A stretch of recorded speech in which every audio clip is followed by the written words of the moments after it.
Commando के surgical strike के बाद शुक्रवार को आतंकी हाफिज सईद लाहौर के पास एक जलसे में झूठ के पूरे जखीरे के साथ सामने आया। हाफिज ने अपने आकाओं की जुबान बोलते हुए भारतीय फौज को चुनौती दी। कहा, हम करके दिखाएंगे असली सर्जिकल स्ट्राइक। ये जिनको बुखार था ना, अब वो हुकूमत के पीछे पड़ गए, मोदी से पूछने लगे। अब उसके लिए अजीत डोभाल ने एक ड्रामा रचाया।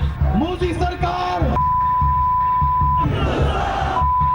उड़ी पे हम अपने इंतकाम की सिर्फ एक झलक दिखाई उन कश्मीरियों ने, सबको दर्द शुरू हो गया। पाकिस्तानी हुकूमत के इस मोहरे के दिलो दिमाग में हर वक्त अगर कुछ छाया रहता है तो वो है हिंदुस्तान के लिए नफरत, और जब इसकी जुबान खुलती है तो ये सिर्फ जहर उगलती है। ये जिनको बुखार था ना, अब वो हुकूमत के पीछे पड़ गए, मोदी से पूछने लगे। अब उसके लिए अजीत डोभाल ने एक ड्रामा रचाया। सर्जिकल स्ट्राइक के 24 घंटे तक अपने मान में आंसू बहाने के बाद वो बाहर निकला और लगा हिंदुस्तान को झूठा बताने।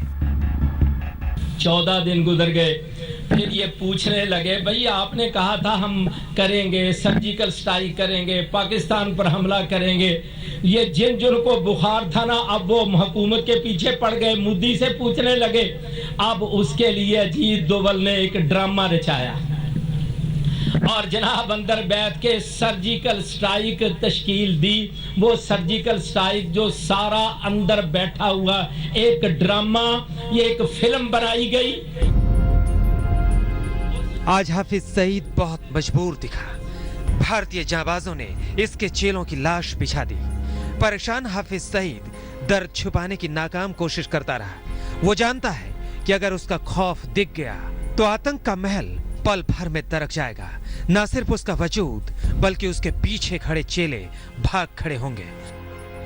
लिहाजा वो अपनी आतंक की पाठशाला में सच पर पर्दा डालता रहा। और जनाब 150 इनके जो ये बड़े माहिरीन हैं, हेलीकॉप्टर के जरिए आके छाता उतार के इन्होंने पूरी फिल्म बना के दिखाई कि पाकिस्तान के अंदर घुस के कंट्रोल लाइन अबूर करके इन्होंने ये कार्रवाई की है।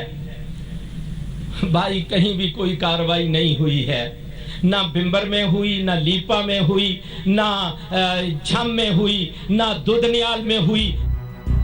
पाकिस्तानी फौज, नवाज शरीफ और हाफिज की जुबान में कोई फर्क नहीं। एक आतंकी सरकार की जुबान बोल रहा है। लाहौर के जलसे में इसका दावा किया गया कि उरी हमले को अंजाम देने वाले कश्मीरी थे, पाकिस्तानी नहीं। जब कश्मीरियों ने जिनके हाथों में पत्थर थे, उन्होंने इंतकाम लेने के लिए उड़ी पे हम अपने इंतकाम की सिर्फ एक झलक दिखाई उन कश्मीरियों ने, सबको दर्द शुरू हो गया। अमेरिका परेशान हो गया, मगरिब सारा परेशान हो गया। आतंकी सरगना और जमात उद दावा का प्रमुख हाफिज सईद ने भारतीय सेना के हमले में मारे गए आतंकियों और पाकिस्तानी सैनिकों को श्रद्धांजलि दी। सईद ने लाहौर में नमाज अदा करने के बाद कहा कि भारत से इस हमले का बदला लिया जाएगा। कश्मीर की आजादी से भारत की तबाही शुरू होगी। 1971 से लेकर काफी बातों का बदला लेना है। कश्मीर को आजाद कराने के लिए पाकिस्तानी सुरक्षा बलों को आजादी दी जानी चाहिए। जो लोग हमारा पानी रोकने की धमकी दे रहे हैं वो सुन लें, कश्मीर अपने बांधों के साथ आजाद होगा। हाफिज का अगला निशाना भारतीय मीडिया था। उसने ट्वीट कर धमकी देते हुए लिखा, भारतीय मीडिया भी देखेगा कि पाकिस्तानी जवान कैसे सर्जिकल स्ट्राइक करते हैं। अमेरिका भी मदद नहीं कर पाएगा।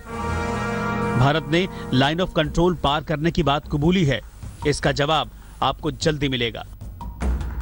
उड़ी पे हम अपने इंतकाम की सिर्फ हाफिज की धमकी गिदड़ भभकी से ज्यादा और कुछ नहीं। भारतीय फौज के एलओसी लांग कर की गई कार्रवाई के बाद उधर की बौखलाहट को समझना मुश्किल नहीं। अब नवाज सरकार, राहिल शरीफ और हाफिज जैसे आतंकियों के सामने नाक बचाने का सवाल है। ऐसा नहीं कि उनकी मजबूरी का हमें इल्म नहीं है। आज तक ब्यूरो।